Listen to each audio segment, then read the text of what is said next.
여러분 안녕하십니까? 라디오 오늘 강재입니다. 지난 수요일이었습니다. 전주에서 한 레미콘 차량 운전자가 자전거를 타고 등교하던 초등학생을 치어 숨지게 한 사건이 있었는데요. 경찰은 현재 운전자가 속도를 줄이지 않은 채 골목길로 진입하다가 사고가 난 것으로 보인다면서 운전자를 입건하고 자세한 경위를 조사 중입니다. 그런데 어제는 또 인천의 한 초등학교 앞에서 11살 어린 아이가 횡단보도를 건너다 트럭에 치여 숨지는 사고가 있었습니다. 이 사건 이후에 이 아이의 지인인 한 초등학생은 스쿨존의 트럭 통행을 금지해달라는 청와대 국민청원을 제기하기도 했는데요. 민식이법이 시행 중이지만 여전히 어린이 보호구역에서 끔찍한 사고가 잇따르고 있습니다.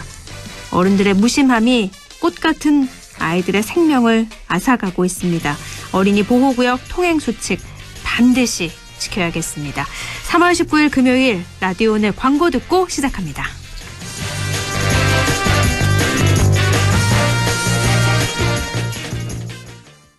비즈니스 신세계로 가는 길 알려줘. 구리도시공사가 민관합동사업으로 선보이는 지식산업센터 휴벨라인으로 안내합니다. 경춘선 별내역 8호선 연장부와 GTX B노선 추진해 트리플 역세권 전층 층고 6m라며. 자, 성공 향해 출발. 시공 신세계건설 문의 1544-6008. 무공해 고원에서 자란 프리미엄 돼지고기. 고고고 고원돈 고기는 고원돈 육즙 가득 고원돈 암돼지 맛있다. 고고고 고원돈 고기는 고원돈 부드러운 고원돈 암돼지 무공해 고원에서 자란 프리미엄 고원돈 암돼지. 자, 따라해보세요. 이카운트 ERP 4만원 회계관리, 이카운트 ERP 4만원 재고관리, 이카운트 ERP 4만원 생산관리. 사업 성공 함께해요. 이카운트 카운트 ERP의 모든 기능을 월 4만원에 드립니다. 이카운트. 가입비 부가세 별도. 남북경제협력의 허브 파주 센트럴밸리, 파주시 대규모 희망 프로젝트 중 1단계 파주 센트럴밸리. 역세권의 프리미엄이 더해진 세대를 이어갈 미래 가치가 완성되는 곳. 사업용지 분양 문의 1522-0844. 시공 현대 엔지니어링. 3월 19일 금요일 라디오 오늘 1부에서는요. 성공회대 최진봉 교수와 함께 한 주간의 시사 이슈 진단해보는 최진봉의 시사 포커스 준비가 되어 있습니다. 그리고 2부 이슈 오늘에선 많은 기대 속에 추진되고 있는 사업이죠. 영주 첨단 베어링 국가산업단지 조성. 경북도의회 황명직 의원과 함께 이 이야기 나눠보도록 하죠. 그리고 LNS 자산운용 조진희 이사와 함께 부동산에 관한 궁금증 풀어보겠습니다. 조진희의 부동산 매거진 끝으로 만나보시겠습니다. 라디오는 생방송 놓치신 분들은요. 안동 MBC 플러스 유튜브로도 다시 들으실 수 있습니다.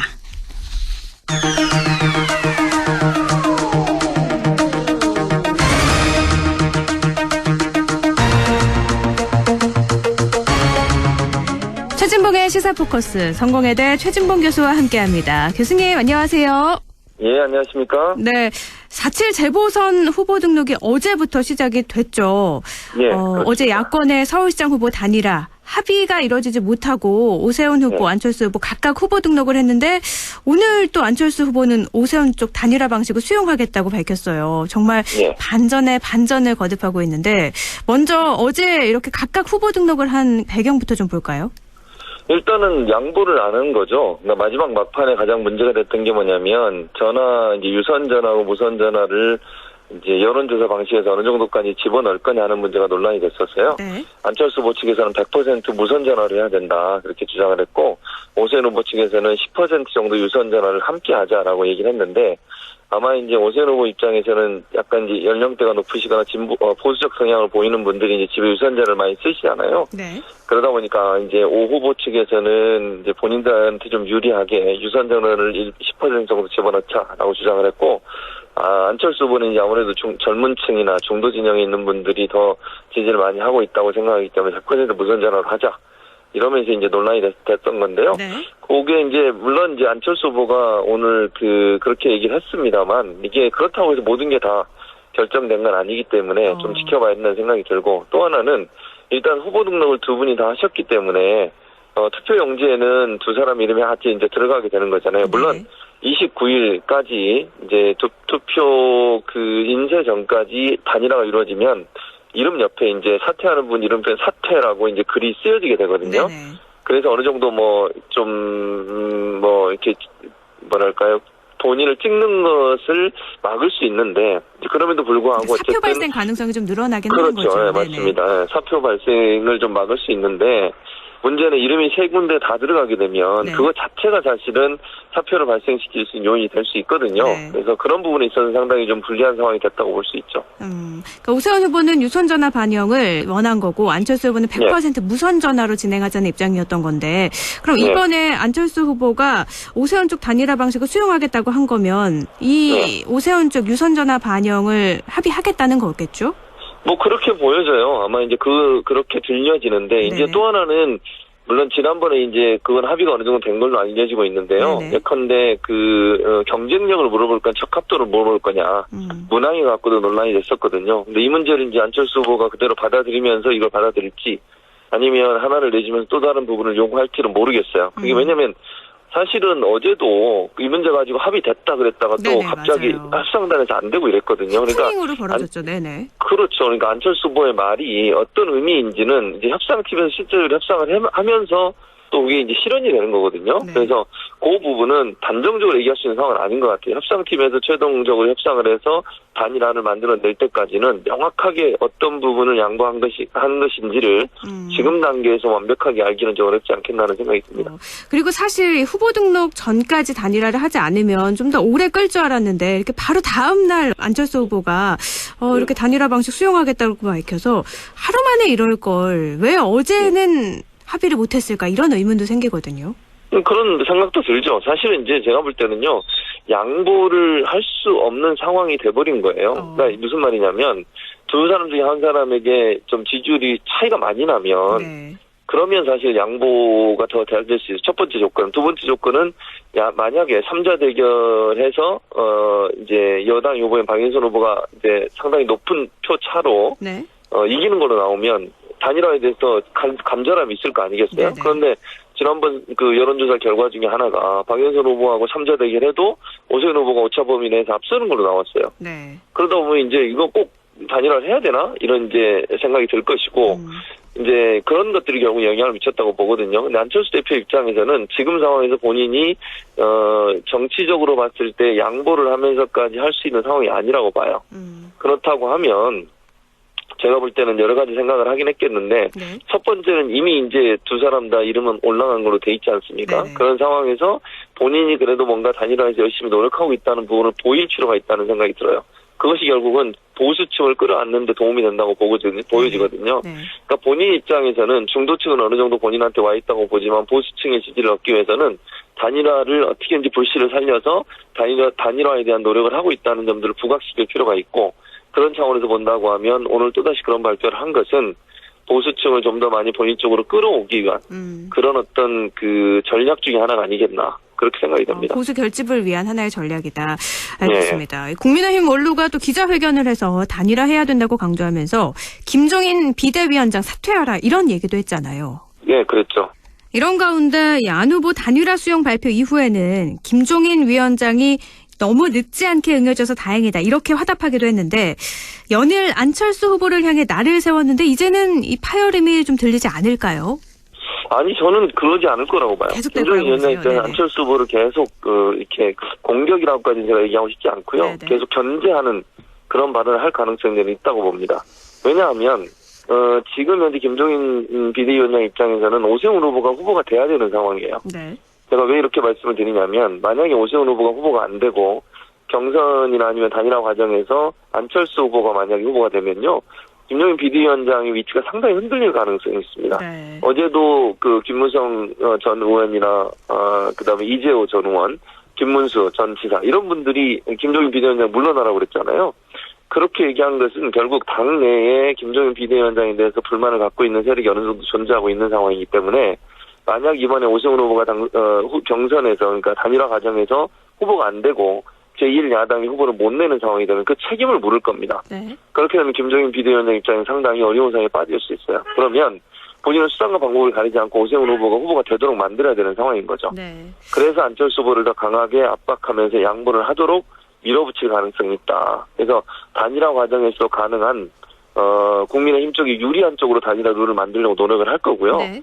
그런 상황이라고 하면 제가 볼 때 김종인 비대위원장 입장에서 안철수 후보에 대해서 좀 더 강하게 압박할 가능성은 아직도 남아있다고 저는 봅니다. 중진들 만나서 오세훈 후보로 단일화하겠다 이렇게 밝히기도 했는데 앞으로 계속될 것이다 이렇게 보시는 거네요. 그리고 이 오세훈 안철수 후보 단일화 과정에서 배우자 이름이 또 거론되기도 했었잖아요. 이건 어떻게 된 그랬었죠. 이야기죠? 네. 아니, 그게 어떻게 된 내용이냐면요. 사실은 이제 배우자 문제 때문에 두 분이 이름이 똑같아요. 그 배우자분이. 네. 안철수 후보하고 그다음에 김종인 비대위원장 네네네. 그 두 분의 부인 되시는 분들이 성함이 같은데 처음에 이제 이런 이준석 그 비대위원이라고 그래야 되나요? 전 위원이죠. 전 비대위원이 그런 얘기를 했거든요. 안철수 후보가 부인 때문에 영향을 받아가지고 단일화 열심히 안 한다 이런 투의 얘기를 한 적이 있었어요. 네. 근데 질문을 했었고요. 그거를 그때 받아쳤어요. 안철수 후보 뭐라고 받아쳤냐면 그 이제 김종인 비대위원장도 부인 되시는 분의 영향을 받아서 저에 대해서 그렇게 얘기하고 단일화에 적극적으로 나오지 않는 거 아니냐 이런 얘기를 맞받아쳤거든요. 네. 그래서 이제 김종인 비대위원장이 기자들이 그 문제를 질문을 했어요. 사모님에 대해서 공격을 했는데 어떻게 생각하시냐 그랬더니 안철수 후보는 이상한 사람이다. 이렇게 이제 비판을 했거든요. 네네. 결국 양쪽 다 마찬가지예요. 근데 서로가 서로에게 어떻게 공격을 했냐면 부인들이 영향을 미쳐서 단일화에 상당히 걸림돌이 되고 있다. 이런 투의 말을 하는 바람에 결국은 배우자들에 대한 공격이 이루어졌고 그것 때문에 결국 이제 감정골이 깊어져서 서로가 서로를 또 공격하는 그런 양상까지 가게 됐다고 볼 수 있습니다. 네, 그러니까 김미경 교수가 안철수 후보의 의사결정하는데 너무 깊숙이 개입돼 있는 거 아니냐 이런 의혹인 거죠. 네, 맞습니다. 알겠습니다. 그나저나 LH 땅 투기 의혹의 불똥이 선거전으로도 튀고 있는데 오세훈 후보의 내곡동 땅 특혜 보상 의혹 민주당 공세가 계속되고 있어요. 저는 이 문제는 상당히 앞으로도 계속 그 논란이 될 수 있다고 저는 보거든요. 네. 그러니까 논란은 크게 뭐 한 두 가지, 세 가지 정도로 볼 수 있을 것 같은데 첫 번째는 이 그 보금자리 주택으로 이게 국민임대주택에서 보금자리 주택 지역으로 지정되는 과정에 서울시장으로 있던 오세훈 후보가 영향을 행사했느냐 이 문제예요. 네. 근데 여기서 논란이 되는 첫 번째 문제는 오세훈 후보가 이걸 해명하는 과정에 국민임대주택으로 내곡동, 그러니까 본인의 처가에서 갖고 있었던 내곡동 땅이 노무현 정부 때 이미 지정이 됐다. 이렇게 얘기를 했었거든요. 네. 근데 언론 보도에 따르면 그게 사실이 아닌 아니었죠. 걸로 밝혀졌어요. 네. 그러니까 거짓말 논란에 일단 휩싸이게 된 거예요. 그래서 본인도 해명을 했어요. 그건 잘못 알고 있었다. 제대로 확인이 안 됐다. 그래서 잘못된 얘기죠. 그래서 네. 그게 이명박 전 대통령 때 이제 그 지구로 개발 지역으로 선정이 됐다는 점, 이 점이 이제 첫 번째로 논란이 되고 있고, 두 번째는 이제 그 국민 보금자리 주택이 법이 바뀌면서요. 국민 보금자리 주택으로 이걸 신청을 하려면 반드시 그 지방자치단체장의 승인 결재가 있은 후에 가도록 돼 있어요. 보고서를. 네, 네. 근데 거기에 이제 본인은 모른다. 본인은 결재하지 않았고 본인이 모르는 과정에 국장이 정결로 해결했다. 이렇게 좀 주장을 하고 있거든요. 네네. 이 문제가 두 번째 논란이 되고 있는 상황이고요. 세 번째는 이제 그걸 그러면 수용이 되면서 본인은 손해를 봤다 이랬어요. 네. 그러니까 보통 300만 원 정도 평당했는데 자기는 270만 원 정도 받았다고 얘기는 하는데 이게 2010년부터 2010년 사이에 땅값이 약 한 4배, 5배 정도 올랐거든요. 근데 오르게 된 배경이 어디에 있냐면 개발 지역으로 지정이 되면서부터예요. 이 땅이 원래 그린벨트로 묶여 있었기 때문에 개발 지역으로 지정이 안 됐다고 하면 땅값이 오를 이유가 없어요. 네. 근데 개발 지역으로 지정이 되면서 땅값이 올랐고 오른 걸 보면 약 한 이제 전문가들의 분석입니다. 이거는 약 3.5배 정도 상승한 걸로 나왔어요. 그러니까 이게 그린벨트로 있을 때보다 개발 지역으로 지정이 되면 3.5배 정도 가격이 상승했는데 네. 오세훈 후보는 그걸 손해를 보고 팔았다 이렇게 얘기하면서 그게 이제 논란이 되는 상황. 그런 상황이 됐고 또 하나 이제 본인은 땅의 존재도 몰랐다 이렇게 얘기를 했지 않습니까? 네네. 그런데 본인이 국회의원 재산 등록, 공직자 재산 등록할 때 그리고 서울시장 당선되고 나서 재산 등록할 때 번지수까지 명확하게 기재를 했는데 그걸 어떻게 모른다고 할 수 있느냐 이런 논란들이 일고 있어서 이 문제는 이제 본인이 또 해명을 더 해야 되는 상황이 아닌가 하는 생각이 듭니다. 해명을 하면 할수록 더 문제가 커지는 그런 양상을 띠고 있는데요. 네, 어떻게 보세요? 그렇죠. 정말 정말 기억을 못했을 수도 있겠다 이렇게 생각을 하시나요? 일반인이 상식으로 보면 기억을 못할 수는 없죠. 아니 그 땅을 35억짜리나 되는 땅을 많이 갖고 있지도 않잖아요. 네. 그걸 모른다고 하는 건 좀 이해가 안 된다고 저는 보고요. 두 번째는 공직자 재산 신고가 얼마나 중요하냐면요. 그게 잘못 신고하면 제재를 받고 이 법적으로도 처벌을 받게 돼 있어요. 네. 공직자가 재산 신고를 잘못하면 아무리 보장을 시켰다 하더라도 마지막 제출하기 전에 본인이 확인 안 했겠습니까? 제가 볼 때는 확인 안 했다면 그게 더 웃기는 거예요. 네. 그럼 본인 재산을 보장 안 시켜가지고 그거 적어서 내라 이렇게 얘기한다는 것도 웃기지 않습니까? 네. 제가 볼 때는 그거는 약간 상식에 관해서 이해가 안 돼요. 더 국민들이 좀 황당했던 것은 어제 권성동 의원도 뭐라 그랬습니까? 대범한 사람은 그거 처가 땅 신경 안 쓴다. 네, 그렇게 얘기해서 그렇게 또 얘기하는 게 네. 예, 그게 정말 국민들의 감정에 맞는 건지 저는 도저히 좀 이해가 안 됩니다. 알겠습니다. 또 민주당에서는 이렇게 오세훈 후보와 함께 박형준 후보에 대한 공세도 이어가고 있어요. 역시 부동산 네. 투기 관련한 의혹인데 이것도 좀 알려주시죠. 그렇죠. 네. 부산에 있는 LTC가 고가 아파트거든요. 네. 근데 고가 아파트 2채를 갖고 있어요. 네. 오늘 또 새로 보도된 게 뭐냐면 원래는 그 다른 사람한테 그걸 샀다고 그렇게 얘기했거든요. 한 채는 아들 이름으로 돼 있고요. 네네. 한 채는 딸 이름으로 돼 있었는데, 그러니까 원래 부인으로 돼 있는데 그게 딸로부터 산 거예요. 그러니까 원래 그러니까 맨 처음 그걸 판 사람은 아직 밝혀지지 않았어요. 네. 근데 그걸 산 사람이 딸이었고 그 딸이 엄마한테 판 거예요. 그러니까 지금 박형준 후보의 부인이 그걸 가지고 있는 거죠. 그 그러니까 한 채는 아들로부터 매입한 거죠, 부인이요? 네, 아들로부터 네네.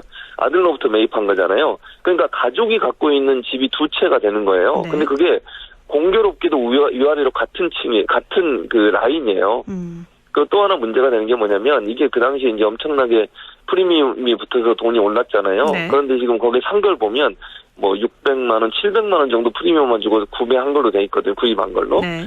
근데 그게 과연 상식적이냐, 즉 그 당시에 다른 아파트의 거래 내용과 비교했을 때 과연 그게 맞는 내용이냐 하는 논란이 일고 있고, 이런 고가의 아파트를 2채나 그것도 젊은 나이에 있는 자녀들 이름으로 갖고 있는 것도 논란이 되고 있는 거죠. 그러니까 일반인이 볼 때 물론 뭐 본인이 돈 벌어서 본인 돈으로 샀다고 하면 문제가 저는 없다고 보지만 네. 국민 정서상 그거는 상당히 좀 논란이 될 수 있고, 또 하나는 아까 말씀드린 것처럼 어떤 방식으로 그 집이 박형준 후보의 가족들에게 넘어갔는지 하는 부분은 아직 밝혀진 게 없어요. 그래서 왜냐하면 최초에 이제 분양을 받았던 사람이 어떤 이유로 그렇게 싸게 프리미엄을 받고 넘겨줬는지 하는 부분에 대한 의혹이 지금 제기되고 있어서 그 부분은 아마 이제 의혹이 어떻게 해명되느냐에 따라서 앞으로 어떻게 전개될지를 지켜봐야 될 것 같습니다. 네. 민주당 이야기를 좀 해보면 박영선 후보로 단일화는 순조롭게 진행이 됐지만 컨벤션 효과도 없고요. 또 야당에서는 박원순 전 서울시장 성희롱 사건 관련한 공세를 또 밀어붙이고 있어서 쉽지만은 않아 보여요. 그 문제는 이렇게 생각해요. 박영선 후보 관련해서 이제 그 피해자, 그러니까 성폭력 피해자라고 성폭력 피해자. 다시 할게요. 네. 박영선 후보와 관련해서는 이미 이제 그 문제는 예전에 논란이 됐었고, 논란이 된 사안이 어느 정도 여론에 반영이 됐다고 저는 보거든요. 물론, 이번에 이제 피해자가 나와서 인터뷰를 하는 것이 박영선 후보한테 부정적 영향을 미칠 가능성은 충분히 있죠. 왜냐면, 박 전 시장의 이제 이런 문제 때문에 선거가 이루어지게 됐고, 거기에 대해서 민주당이 책임이 없다고 볼 수 없기 때문에 부정적 영향을 미칠 거라고 봅니다. 그러나, 이게 이미 아까 말씀드린 것처럼 이미 어느 정도 여론에 반영이 된 사안이에요. 이 이슈 같은 경우에는. 네. 그래서 제한적으로 영향을 미칠 거라는 생각이 들고, 또 하나 박영선 후보가 지금 이 문제와 관련해서 태도를 보면 계속 사과하면서 피해자가 뭐 원하면 언제든지 만나서 직접 사과도 하겠다고 얘기를 했고요. 어제는 고민정 대변인 사퇴를 시켰습니다. 네. 그것도 저는 이 부분에 대한 반응이라고 보거든요. 즉 박영선 후보 측에서 지금 하는 행동을 보면 즉각적으로 이 문제는 즉각 사과하면서 문제 해결을 위해서 적극적으로 노력하는 모습을 보여주고 있기 때문에 네. 이 문제가 선거에 아주 큰 영향을 미치지는 않을 거다. 물론 제가 이제 영향을 미치지 않을 거라고 보지는 않습니다. 어느 정도 영향을 미칠 거지만 제한적인 영향을 미칠 거다. 두 가지 이유를 말씀을 드려요. 첫째는 이미 여론에 이 문제는 어느 정도 반영이 된 상태고, 두 번째는 박영선 후보가 이 문제에서 아주 단호하게 대처하는 모습이 어찌 보면 문제 해결을 위해서 노력하는 모습으로 비춰져서 네. 여론에 크게 악영향을 미칠 가능성은 없다, 이렇게 보여집니다. 고민정 더불어민주당 의원이 사퇴한 배경이 네. 박원순 서울시장 성추행 사건 피해자를 피해 호소인이라고 불러서 그렇죠. 이체 가해 논란이 있었던 거잖아요. 이렇게 문제가 바로바로 불거지면 바로 대응을 하면서 더 커지지 않게 막는 것 같은데. 그렇습니다. 알겠습니다. 하나만 짧게 더 짚어볼게요. 네. LH 투기 의혹 진상조사에 대해서 여야가 특검, 국정조사 합의를 했는데 이렇게 전격 합의한 배경은 어디에 있다고 보세요? 저는 국민적 여론이라고 봐요. 국민들이 지금 이 사안을 가볍게 보지 않잖아요. 네. 엄청난 분노가 일고 있는데 정치인들은 사실 이 문제에서 전혀 자유롭다고 보기 어렵다고 봐요, 저는. 왜냐면 국회의원들이 하는 여러 가지 일 중에 하나가 정보를 다루는 일이잖아요. 국토부와 연관된 정보든 아니면 이렇게 개발 관련된 정보를 접근할 수 있는 그런 어떤 권한이 있는 사람들이에요. 그렇다고 하면 본인들도 떳떳하게 국민들 앞에 잘못된 점이 있는지 없는지 저는 검증받아야 된다고 보거든요. 이런 국민적 여론이 결국은 스스로 특검이나 아니면 전수조사를 할 수밖에 없는 상황으로 몰고 갔다고 생각합니다. 네. 그러니까 정치인들 같은 경우는 국민들 여론이 너무 악화되니까 피할 수 없이 이 부분을 받아들였다고 저는 보고요. 그런 차원에서 본다고 하면 겉으로 하는 척만 하지 말고 진짜 제대로 했으면 좋겠어요. 전수조사를. 그리고 국회의원들만 하지 말고 가족들도 해야 된다고 저는 보거든요. 네. 부동산 투기는 대체로 차명을 하는 경우가 많습니다. 본인들 해서 끝난다고 보지 말고 직계 가족들도 함께 해서 이런 문제가 있는지 없는지를 밝혀내는 거. 그래야 국민들이 국회에 대해 신뢰를 갖고 국회의원들 하는 일을 믿어줄 거 아니겠습니까? 네. 그런 차원에서 본다고 하면 국회가 여론에 떠밀려서 하지 말고 좀 자발적으로 적극적으로 국민이 원하는 방향으로 결정하고 행동했으면 좋겠습니다. 네, 뭐 큰 틀에서는 합의했지만 아직도 전수조사 진행할 기관도 선정하는 것도 관건이고요. 특검 수사 그렇죠. 대상을 놓고도 기싸움이 예상되니까 이건 어떻게 되는지 네. 다음 주에도 계속해서 이야기 나눠보죠. 네, 오늘 말씀 고맙습니다. 예, 감사합니다. 최진봉의 시사포커스 성공회대 최진봉 교수였습니다.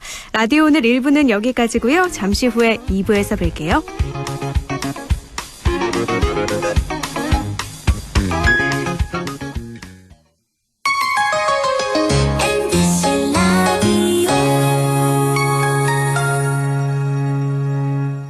할인점보다 더 실속 있고 편의점보다 더 편리하게 살 수 있는 곳. 시장보다 더 정이 넘치고 백화점보다 더 품격 있는 곳. 이런 곳이 없을까요? 네, 우리 동네 우리 할인점 홈마트가 있습니다. 지난 25년간 항상 고객과 함께한 홈마트. 용상점, 자이점, 신용주점, 사천점에서 새롭게 고객님께 다가갑니다. 홈마트. 영화보다 더 감동적인 신이 있습니다. 코로나 최전선 의료진의 영웅신. 발코니로 떠나는 우리 가족 여행신. 선생님은 못 만나도 집에서 열심인 열공신. 국민 여러분께서 만들어낸 감동적인 신들입니다. 그리고 이제 모두가 기다려온 백신으로 해피엔딩 신을 보여줄 차례. 우리가 함께 만든 최고의 신들이 있어 대한민국은 반드시 코로나19를 이겨낼 것입니다. 공익광고협의회.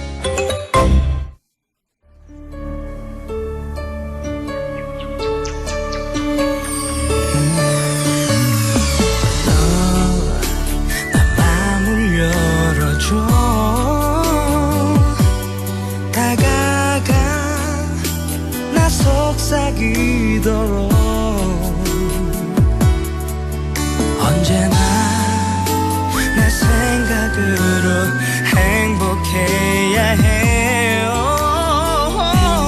MBC 라디오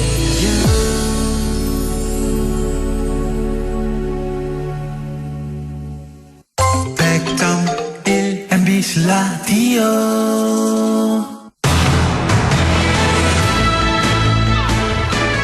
라디오 오늘 2부 순서 이슈 오늘입니다. 많은 기대 속에 추진되고 있는 사업이죠. 영주 첨단 베어링 국가산업단지 조성. 성공적인 국가산업단지 조성을 위해서는 어떤 부분을 검토해야 될까요? 자칫 잘못하면 영주시의 부담으로만 작용하지 않을까 우려의 목소리도 있는데요. 경북도의회 황병직 의원 연결해서 이야기 나눠보겠습니다. 의원님 안녕하세요. 네, 안녕하십니까. 네, 영주에서 큰 기대를 안고 추진하고 있는 사업이에요. 영주 첨단 베어링 국가산업단지. 우선 이 사업이 어떤 사업인지 간략하게 좀 알려주시죠. 예, 뭐 잘 아시는 대로 베어링은 각종 우리 기계류에서 동력을 전달하는 핵심 부품으로 차세대 자동차, 또 로봇, 항공 등 미래 유망한 신산업의 생산성과 품질을 좌우하는 기반 소재입니다. 네. 또한 일본의 그 수출 규제 등 글로벌 외부 충격에 대응하기 위해서 정부의 소재 부품 장비 산업 경쟁력 강화 정책 중 8대 핵심 부품이기도 합니다. 그래서 영주시는 앵커 기업인 베어링 아트 유치를 시작으로 하이테크 베어링 시험평가센터 건립 등 베어링 산업 기반 구축을 적극 추진해온 결과 영주 첨단 베어링 클러스터 조성 사업이 문재인 대통령의 국정과제 지역 공약에 포함이 되었고 또 2018년도에는 국토교통부에서 발표한 신규 국가산업단지 후보지로 최종 선정되었습니다. 네. 네, 이 영주 첨단 배아린 국가산업단지 조성 사업은 우리 영주시 적서동 일원에 총 사업비 3,165억 원, 면적은 한 136만 제곱미터 규모로 2026년 준공 계획이며 이 사업은 경상북도개발공사가 사업을 시행할 예정입니다.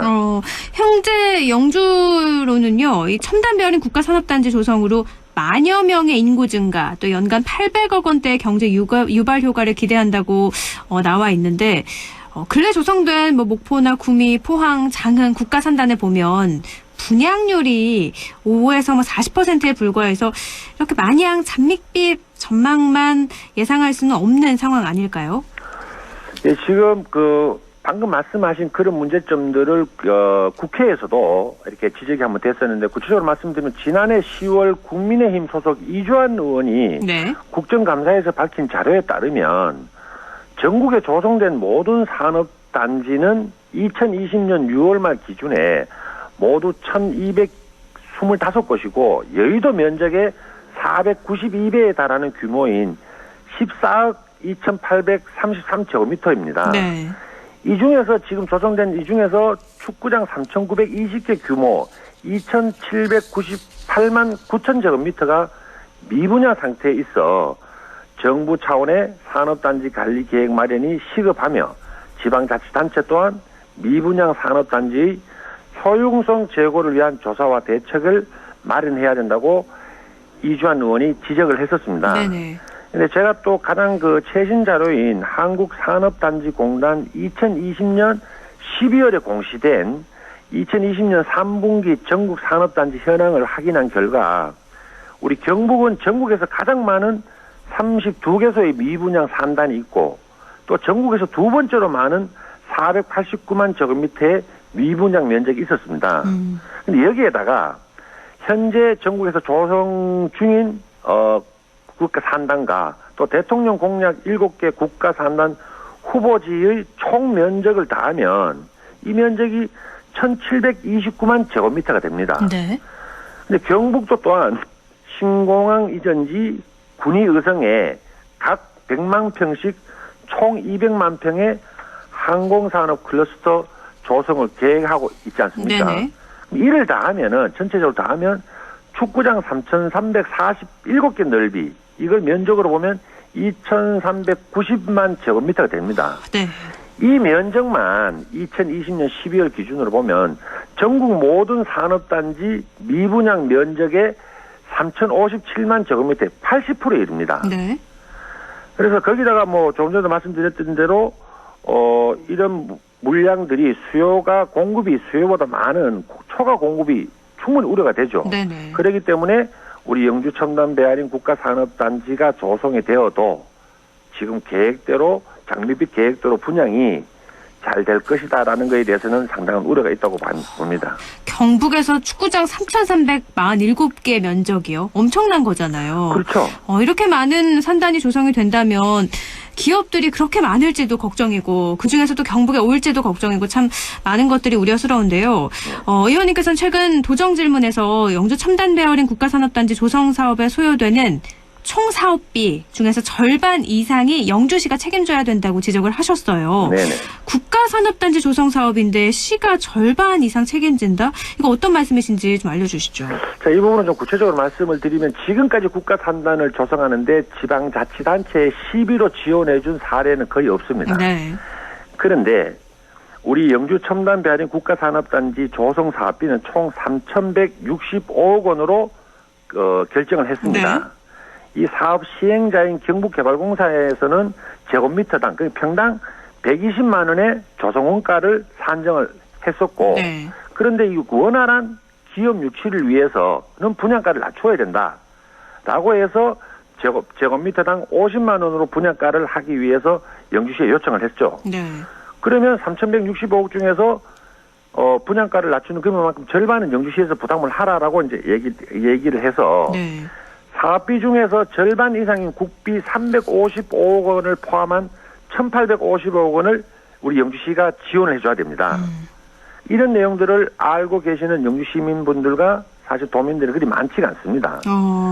그래서 시는 또 여기에 덧붙여서 시는 국가 산단 외에 이 국가 산단 산업 지구 외에 또 진입 도로나 도로에 건설하는 비용을 약 한 289억 원 정도도 부담을 하게 됩니다. 이래 되면 5년간 우리 영주시는 연간 한 2,139억 원의 이 예산을 지원해 줘야 되는데 네네. 영주시 같은 이런 작은 지방자치단체에서는 순수 시의 재원으로 감당하기는 매우 어려운 상황입니다. 그러니까 단가를 조성비를 기업 유치하기 위해서는 분양가를 낮춰야 되는데 지금 경북개발공사에서는 3.3제곱미터당 120만 원을 산정을 했고 이렇게 되면 기업이 이렇게 비싼데 누가 오겠냐 해서 영주시에서는 50만 원으로 해야 된다라는 거죠. 네네. 그 차액 70만 원은 그럼 시가 내겠다 이런 거고요. 그렇죠. 사업비 중에 절반 이상인 국비 355억 원을 시가 책임진다는 게 그럼 그 말씀이신 건가요? 네네. 엄청난 액수라서 말씀하신 것처럼 5년간 2,139억 원. 네. 좀 더 좀 자세하게 알려주셔야 될 것 같아요. 국비 지원이 안 되는 항목은 시가 다 지원해야 된다는 건데 이게 가능한 건가요? 저는 매우 불합리하고 가능하지 않죠. 이게 국비 355억이라는 예산 어떤 부분인가 하면 저희들 이제 산업입지법에 따라서 문화재 조사비나 공공폐수 처리 시설 배수지 비용에 이런 시설에 대해서는 국비로 지원을 할 수가 있다. 네. 이 부분을 추계한 게 355억 원입니다. 네. 그래서 이 355억 원에 대해서는 이 영주시에서 개발공사에서는 당연히 국비 확보를 못했을 경우에는 영주시에서 이 금액도 영주시에서 줘야 되지 않느냐라는 이런 이제 요구를 했었던 거죠. 네. 근데 이철우 도지사는요, 국가공단으로 지정이 되면 당연히 이게 국비 지원이 될 거고, 근데 지정이 안 되면 또 공사가 어려우니까 걱정할 필요 없다 이런 입장인 건데, 그러면 시가 아니라 도에서 책임지겠다고 하면 되는 거 아닌가요? 그렇죠. 그래서 이번 도정 질문을 통해서 방금 드린 말씀대로 국비 지원을 영주시에서 확보를 못했다고 해서 영주시에서 이 예산을 시행사인 개발공사에 주겠다라고 협약서에 지금 요구는 개발공사에서 한 거죠. 네. 그래서 우리 영주시에서는 이 사업을 추진을 하겠다는 의지가 워낙에 강하고 하니 이런 부담까지 안고 있었는데 이건 국가사무에 대해서는 상급기관은 경상북도가 반드시 책임을 져야 된다라는 요구를 했고 지사님도 여기에 대해서는 적극적으로 책임을 지고 만약에 국비 확보를 하지 못할 경우에는 경상북도에서 책임지겠다는 답변을 들었습니다. 그러니까 어떻게 해서든 사실 국비를 더 많이 하고 시비가 적게 나가게 해야 되는 건데 그렇죠. 지금 시비를 늘려서라도 빨리 유치해야 된다 이런 입장인 것 같은데요. 네. 근데 355억 원을 얘기를 하셔서요. 1,850억 원 중에 이 355억 원을 빼도 굉장히 큰 금액을 시에서 지원을 해야 되는 건데 그래도 시에서 부담이 큰 거죠. 예. 매우 크죠. 이게 저는 이 부분을 좀 더 영주시 예산 상황 구체적으로 좀 말씀을 드리면 네. 우리 영주시의 모든 예산을 합친 금액이 2021년도 기준의 총 예산이 약 9,920억 정도가 됩니다. 네. 이 9,920억 중에서 국비, 도비의 사업에 대해서 매칭하는 보조 사업비 5,206억 원을 제외하면 네. 우리 영주시에서 자체적인 예산 4,713억 원 정도가 남습니다. 근데 이것도 영주시가 기초단체로서 운영되기 위한 필수적인 인력 운영비, 기본경비 등 필수 예산 약 한 3,380억 원을 제외하면 네. 실제 영주시가 자체적인 사업을 재량으로 쓸 수 있는 예산은 수백억밖에 되지 않거든요. 네. 이렇게 재정 상황이 어려운 상황에서 향후 사업을 추진을 위해서 연간 357억, 400억 정도 이런 막대한 재정을 부담을 해야 되죠. 그러면 빚내서 한다는 말밖에 되지 않는데요. 그러면 이 부분에 대해서는 이철우 도지사나 도에 지원 약속이 따로 있거나 그런 건 없었나요? 이번에도 이 문제도 이철우 지사님에게 강력하게 이제 질문을 드렸고 또 강력하게 답변을 요구를 했는 것에 대해서 또 지사님께서도 지금 이게 형평성 문제가 지사님 입장에서는 있을 수 있으니 즉답은 피했지만 우리 영주시의 재정 상황을 충분히 설명을 했고 이런 부분들 어려운 재정 여건 속에서 경상북도가 지원을 해줘야 된다. 결국 이 국가 산단이 잘 되어야만 경상북도 북부 지역의 발전, 크게는 경상북도의 발전이 되니 경상북도의 책임을 지고 지원을 해달라는 요구를 했고 그렇게 적극적으로 긍정적으로 답변을 들었습니다. 긍정적인 답변이지만 확실한 약속은 아니었던 거죠. 이제 확실한 긍정적인 답변을 이끌어냈고 추후에 기회가 되면 이제 그 답변들을 지킬 수 있도록 계속 저희 도의원으로서 역할을 해야 되죠. 계속해서 좀 얘기를 해서 영주시의 부담을 줄이는 게 필요할 것 같은데요. 영주 국가산업단지 조기 착공, 준공도 요청하기도 하셨는데 이거는 또 어떤 배경에서 하신 말씀이신가요? 이거 이제 앞서 제가 말씀드렸던 대로 미분양이 많고 또 대통령 공약 7개 국가산단이 동시에 시장에 공급이 되면 수요 대비 공급 불균형이 일어나 분양이 매우 어려워집니다. 네네. 그러면 우리 영주시에서 계획하고 있는 첨단 배아린 국가산업단지가 성공하기 위해서는 이걸 조기 착공을 하고 조기 준공을 해서 조기에 분양에 나서야 되는 거죠. 네네. 그래서 제가 이런 상황에 대해서 이거는 경상북도 이철우 지사가 신속하게 국토부의 지정을 받을 수 있도록 행정적 지원을 하고 또 나중에 더 발빠르게 움직여서 반드시 빠르게 진행하겠다라는 이철우 지사님의 긍정적인 답변도 이 또한 들었습니다. 그러니까 7개 국가산단이 동시에 되면 그 많은 업체가 뭐 선택하는데 힘들 수도 있으니 영주시가 더 빨리 착공을 하고 준공을 해서 기업을 유치해야 된다는 말씀이신 거네요. 네네. 영주 베어링 국가산업단지 2027년 준공이 목표로 알고 있는데 그러면 성공적인 조성을 위해서 꼭 필요한 게 어떤 게 있는지 마무리로 좀 말씀을 해주시죠. 예, 이제 오랜 글로벌 경기 침체와 또 코로나19 사태로 상황이 매우 좋지만은 않습니다. 그래서 산단이 성공하는 것은 결국 분양이 잘 돼 기업이 들어오고 이 기업들이 지역 경제화를 활성화를 시켜야 합니다. 제가 도정 질문을 통해서 영주 첨단 배아린 국가산업단지와 도내 미분양 산단이 분양을 위해서 경상북도에서 특단의 대책을 세워라 TF팀을 구성해서 이런 부분들에서 적극적으로 움직여야 된다는 것을 요구했습니다.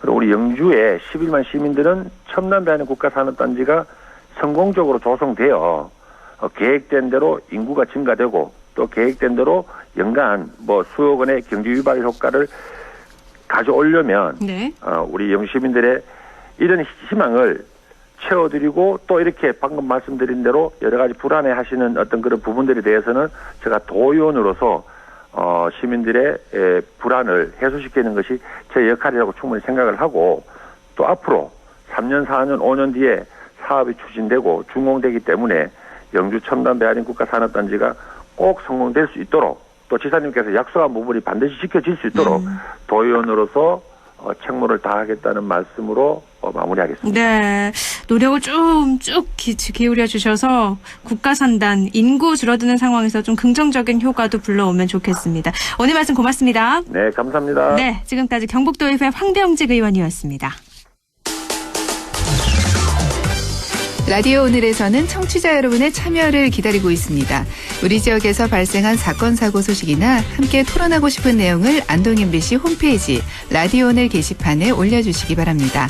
전화와 문자 참여도 하실 수 있습니다. 전화는 851국에 7191번, 문자는 샵 0913번으로 보내주시면 됩니다.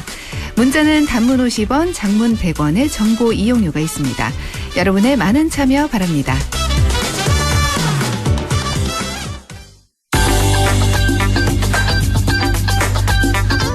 조진희의 부동산 매거진. 아파트를 포함한 공동주택 공시가격이 14년 만에 최대폭으로 오릅니다. 보유세와 종부세 부과 대상도 함께 늘어나게 되는데요. 시장의 여파가 상당하죠. LNS 자산운용 조진희 이사와 함께 이 주제 이야기 나눠보죠. 이사님 안녕하세요. 네, 안녕하십니까. 네. 요즘 연일 이 공시지가 오르는 것 때문에 세금 늘어난다 기사가 쏟아지고 있는데 먼저 공시가격이 얼마나 오르게 되는 건지 좀 알려주세요. 말씀하신 것처럼 이제 13년새 6.5%에서 거의 24%대까지 올랐다 이런 이제 의견들이 나오고 있습니다. 네네. 물론 이제 서울 기준이고 무엇보다 이제 공시가격 1인 1주택 기준이 이제 9억 초과가 되는 1주택 기준이다 보니까 작년 올해 들어서 서울 시내 아파트 중위 가격이 8억이 이미 넘어섰습니다. 네. 그리고 이제 저희가 일단 노도강이라고 하는 거의 아파트 가격이 오르지 않았던 곳도 6억 이상 가격이 돼서 최근 들어 10억까지 가격선을 형성하게 되었고 이번에 공시가격이 거의 이제 시세에 준하는 가격으로 많이 오른 상태로 가다 보니까 이번에 이제 종부세 대상자들이 굉장히 많이 늘어나게 됐죠. 그래서 말씀드린 것처럼 지금 6.5에서 24%라면 거의 3배 이 정도의 어떤 현실적인 그런 타격이 왔다라는 느낌들이 아무래도 시장에서 큰 반응을 보이고 있는 것 같습니다. 엄청난 거죠. 6점 몇 %에서 24%까지.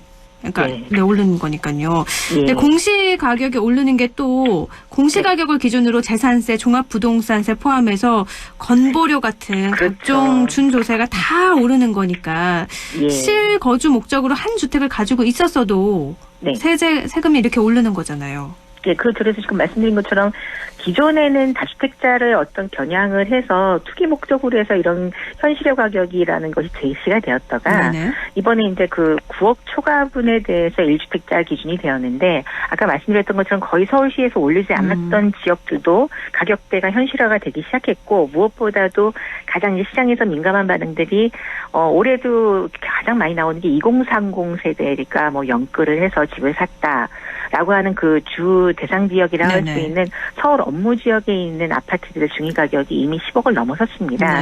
그러다 보니까 1주택자를 갖고 있는데 본인들이 대출을 받아서 집을 샀는데 이번에 세금까지 폭탄을 맞게 되니까 아무래도 그 시장에서의 위력이라든가 현실적인 그런 반응들은 굉장히 크다고 보셔야 되겠죠. 사실 예전에는 종부세 낸다 그러면 부럽다 이런 입장도 있었는데 이젠 집값이 워낙 오르니까 그런 말도 쑥 들어갈 것 같은데 이렇게 공시지가 인상이 되면서 벌써 전세 매물은 사라지고 급속한 월세화가 시작되고 있다고 하던데요. 예, 맞습니다. 그러니까 말씀하신 것처럼 예전에는 그 종부세 내면 부자구나 해서 부유세다라는 얘기가 드는데 올해 기준으로 보면 이제 보통세가 이제 서울 사람들 입장에서는 됐습니다.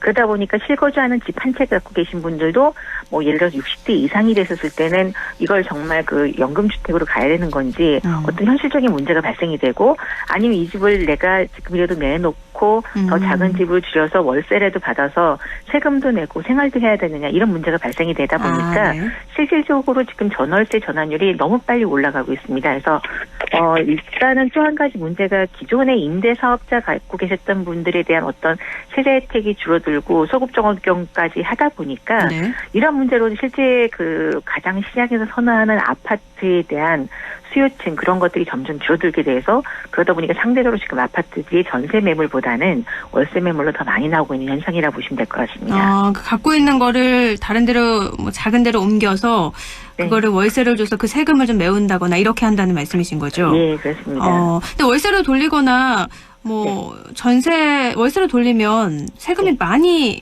줄어드는 건 아니죠? 그렇죠. 많이 줄어드는 건 아니지만 현실적으로 이제 그 예를 들어서 이제 2030 세대 같은 경우 대출을 받았다라는 표현을 쓰면 자신의 그 월소득에서 일정 부분 대출 금액인데 이제 내야 될 종부세가 물론 올해 연도라고 하겠지만 작년 대비해서 거의 3배까지 늘어나신 분들도 계십니다. 그러면은 그만큼을 연으로 계산했을 때 그만큼에 해당되는 것만큼을 저희가 반전세라는 용어를 쓰죠. 그래서 이제 월세 부분만큼을 충당을 해서 세금 부분만을 정리를 하겠다.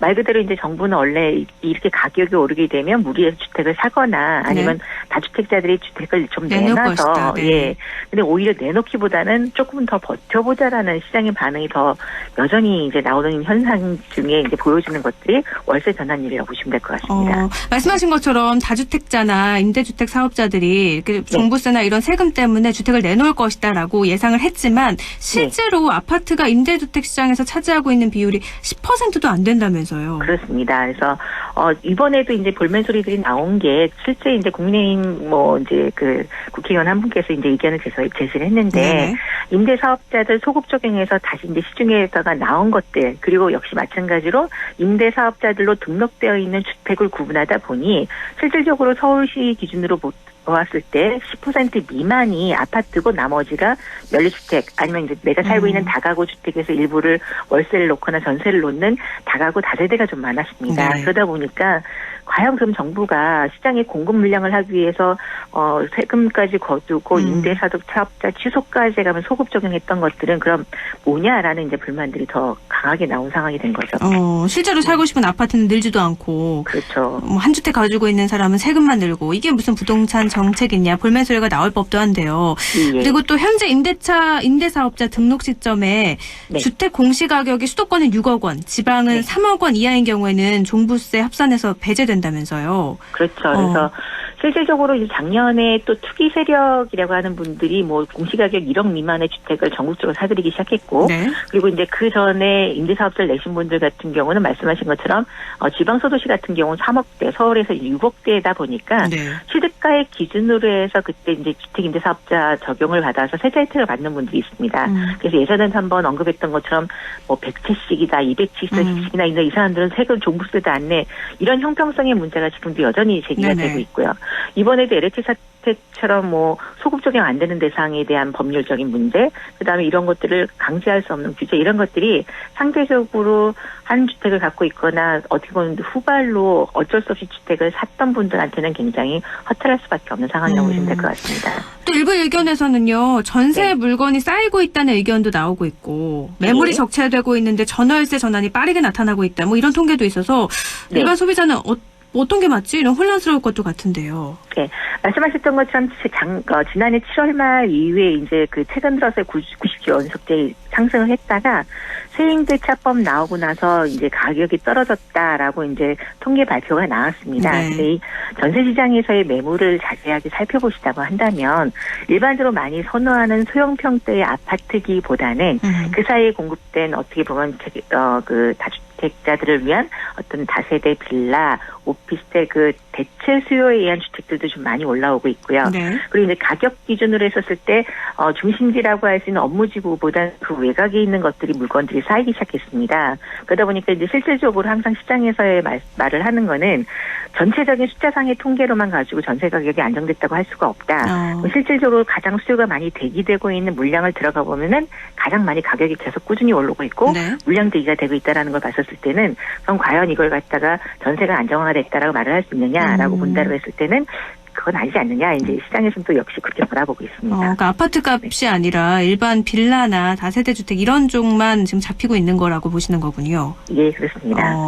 국민들의 불만이 이렇게 부동산 정책 투기 근절하겠다고 해서 소급 적용까지 하면서 이런 각종 규제를 하고 있는데 네. 이렇게 계속 시장은 안정화되지 않고 있고 어떻게 보세요? 앞으로 이거는 과연 제대로 된 대책일까 싶기도 한데요. 말씀 들어보니까요. 예, 올해도 지금 안정화를 지금 이제 전세 가격 안정화돼서 이제 안정화가 되지 않겠냐고 정부는 의견을 내놓고 있지만 실제 올해 통계부터 1인 가구가 올해 기준으로 해서 900만 명을 돌파했다고 합니다. 네.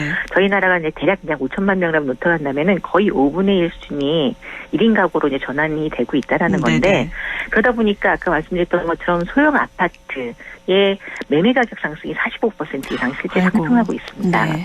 예, 그러면 이걸 놓고 봤었을 때, 결혼하시거나 아니면 부모님들이 출가하고 나서 또 분리되는 세대가 더 늘어난다고 했었을 때, 결국에 소형 평수에 대해서 좀 더 안정화돼서 가격을 안정화시켜서 내가 보유세나 이런 거에 부담을 덜 할 수 있는 주택에 대한 수요는 여전히 대기되어 있다라고 보고, 또 새로이 그 가족을 창출하는 신혼부부가 생각한다고 한다면, 아직은 가격을 급락할 수 있는 그런 시장 요소는 아니지 않겠느냐 이렇게 바라보셔야 될 것 같습니다. 긍정적인 기사도 참 많던데 이사님께서는 네. 아직은 좀 이르다 이렇게 보시는 거군요. 예. 알겠습니다. 오늘 여기까지 듣죠. 말씀 고맙습니다. 예, 감사합니다. 네, 부동산 매거진 LNS 자산운용 조진희 이사와 함께 보유세, 종부세, 부과대상 함께 알아봤습니다.